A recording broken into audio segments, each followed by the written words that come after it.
The broad and cheerfully raunchy hit-and-miss ensemble comedy, Super Troopers was panned by most critics and was only a modest success upon its release in 2001, but over the years it has shown remarkable resiliency, rolling along on the fringes of the pop culture landscape as something of a cult favorite.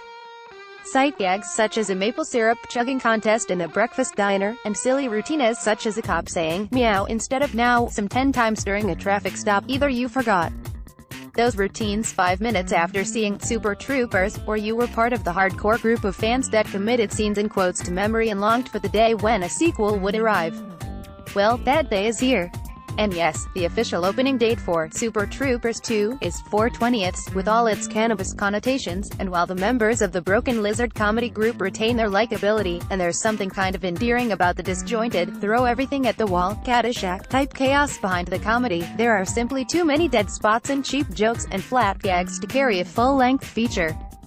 Directed by Jay Chandrasekhar and written by and starring Chandrasekhar and the rest of the Broken Lizard troupe, Super Troopers 2 picks up the story a number of years after the prank-obsessed, hopelessly hapless state troopers turned local cops were summarily dismissed after an unfortunate tragedy known as the Fred Savage incident. Stick around at the close of the film for a clip showing exactly what transpired on that fateful day. The guys are working manual labor jobs when their old boss, Captain O'Hagan himself, Brian Cox, delivers some exciting news: they have a chance to become state troopers again.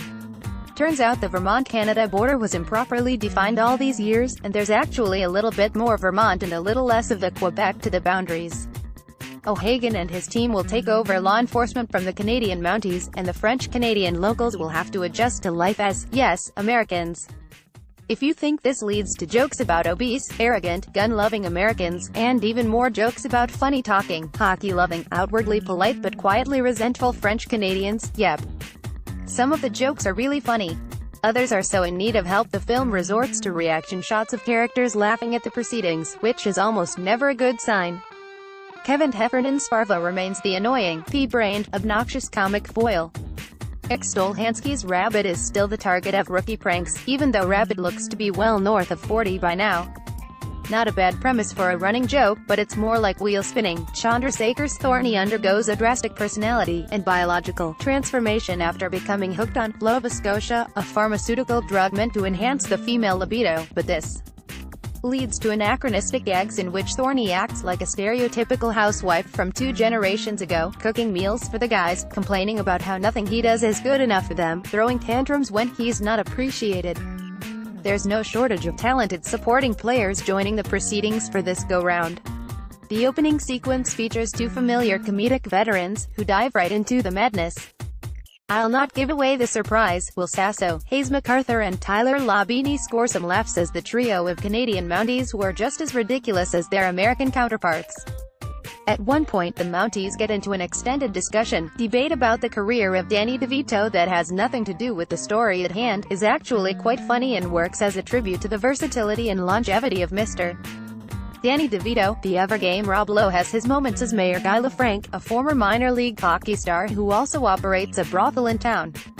Emmanuel Shrieky as a cultural liaison is pretty hilarious with exaggerated Quebecois line readings that seem inspired by Peter Sellers.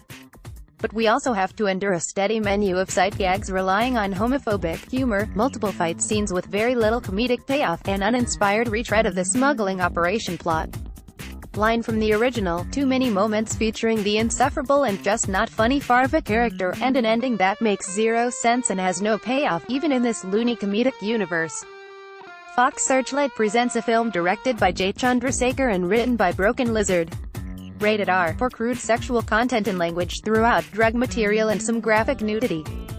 Running time, 100 minutes. Opens Friday at local theaters.